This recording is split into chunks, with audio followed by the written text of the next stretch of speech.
Bien. Mieux. Pour ceux qui cherchent toujours le meilleur, cadreemploi.fr. Offre d'emploi, CV et recrutement sur Internet. Bonjour à tous, Boss Big Boss. Aujourd'hui en compagnie de Béatrice Grenade, la nouvelle responsable marketing de Voyages SNCF. Et une Grenade qui explose, si vous me permettez le jeu de mots, parce que vous avez déjà fait parler de vous en quelques semaines à peine. Hein, la campagne qui buzz beaucoup actuellement sur le web, de plus loin que vous ne l'imaginez, c'est vous. Absolument, et on est très très content des résultats. Racontez-nous en fait, hein. L'idée c'est, y a un accueil personnalisé de voyageurs qui arrivent dans les gares. Exactement, on a fait une surprise en fait à 5 de nos clients en leur préparant l'accueil ou le revoir le plus incroyable en fait qui puisse exister. Alors, il y avait les arts martiaux. On a avec des petites pancartes, là, oui, les arts martiaux. Il y avait un concert de heavy metal qui était juste super fun. On est venu évidemment avec des clowns pour accueillir une famille, avec un chanteur romantique absolument incroyable, tous les tudes blancs. Bon, tout ça a été filmé, mis sur Internet et ça marche très bien. Et ça buzz et ça fait plaisir aux gens, ce qui était juste l'objectif. Quand on est nouvelle responsable marketing de Voyages SNCF, quand même le plus gros site marchand français, 2,3 milliards de chiffre d'affaires, et qu'on arrive à peine, on prend ce risque, on dit attendez, il faut faire ça? Alors, j'ai la chance d'atterrir dans une entreprise qui a déjà pris quand même pas mal de risques en termes de positionnement, d'image. Le site fait des choses parce que justement on est online et que du coup on peut se permettre. Donc du coup, voyagesSNCF.com avait déjà fait des communications en fait un peu décalées.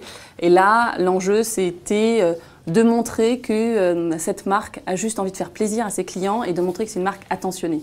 Tout simplement, voilà, et sans autre prétention. Alors, j'ai en face de moi une fan de marketing. Avant même de faire votre école de commerce, vous disiez, moi, je veux faire du marketing. Votre définition du marketing, c'est on met beaucoup de choses dedans. Alors, je ne sais pas si j'ai une définition parce que ce serait probablement un peu fumeux. En revanche, j'ai juste une ambition qui est comprendre ce que mes clients ont dans leur tête, ce qui fait leur ressort, leur motivation, pour réussir à leur donner le bon produit, la bonne facilité, qu'est-ce qui va rendre leur vie plus agréable. Voilà. Vous m'avez dit, c'est ça l'objet du marketing. Mon plaisir, c'est de me mettre dans la tête de Madame Michu. C'est vraiment ça. Hein. Donc vraiment on la ça. caricature, cette pauvre Madame Michu, beaucoup, mais c'est elle finalement qui tient les cordons de la bourse encore beaucoup, pour de nombreux ménages. Et en plus, Madame Michu, pour moi, le terme n'est pas forcément positif, mais je le dis avec affection. Beaucoup d'affection, exactement. Je me sens beaucoup plus une femme de marketing, de mass market, que de marketing de luxe, parce que c'est la vie de tous les jours, parce que c'est ma vie, c'est la vôtre, parce que... il y a une noblesse finalement dans le mass market. Absolument, il y a une vraie noblesse et je pense que c'est là que les choses se passent en plus. Et alors clairement. Vous avez un dada aussi, c'est la contextualisation, je ne sais pas si c'est le terme, hein, mais en effet, vous dites, voilà, un consommateur, c'est pas monolithique, le matin il a des envies, le midi d'autres, le soir encore d'autres envies. Je suis convaincue que... nos concurrents, quand on parle de vente de billets de train ou de vente de billets d'avion, c'est pas le train d'à côté ou l'avion d'à côté, mais c'est finalement est-ce que je vais partir en vacances ou refaire la cuisine de mon appart, est-ce que je vais aller au cinéma ce soir ou au restaurant ou finalement m'acheter la dernière petite jupe super branchée. Donc oui, je pense que c'est important de comprendre les tenants et les aboutissants et l'ensemble de la vie des clients. Voilà, pour leur apporter une meilleure réponse. Un marketing qui, pour vous, doit influencer ne doit pas être que le cosmétique, l'emballage, le packaging. Ça, c'est essentiel. Mais il doit influencer le produit.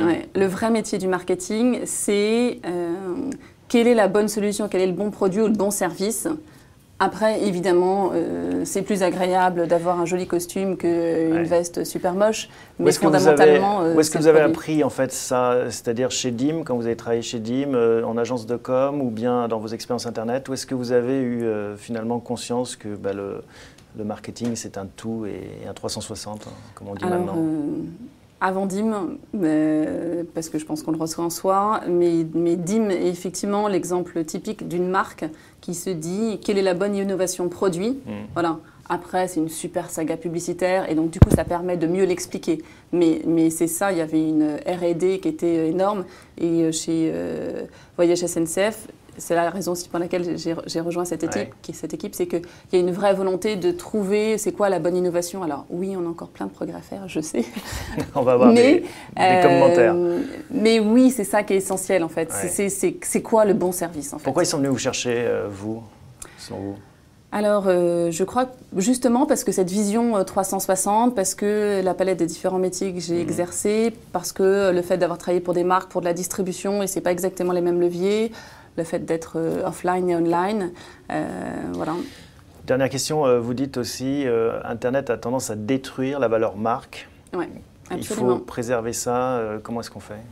Je pense qu'effectivement, Internet est un vrai destructeur de marques, en tous les cas, alors parce qu'il les cache, parce que la relation est complètement inversée. C'est évidemment... Parce qu'il y a des filtres pour y arriver, en fait. Parce que on attend que le consommateur vienne à soi, alors que quand on est dans la rue, dans la vraie vie, à ce moment-là, on peut pousser la marque et on peut l'exposer comme on le souhaite. Et donc, on peut beaucoup plus maîtriser. Internet, en fait, ne fait pas ça. Donc, Internet cache les marques. Il y a des super moteurs qui sont là pour mettre bien autre chose que des marques. Et en plus, après, c'est le client qui y va. Donc, du coup... C'est ça le défi, faire émerger à nouveau ces belles marques. Faire émerger et puis être sûr du contenu que l'on livre pour éviter justement que ce soit le décorum qui prenne la place. Mais c'est ça qui est intéressant parce que c'est drôlement plus difficile. Merci Béatrice Grenade pour toutes ces explications et puis bon vent pour cette nouvelle responsabilité. Merci beaucoup. À bientôt.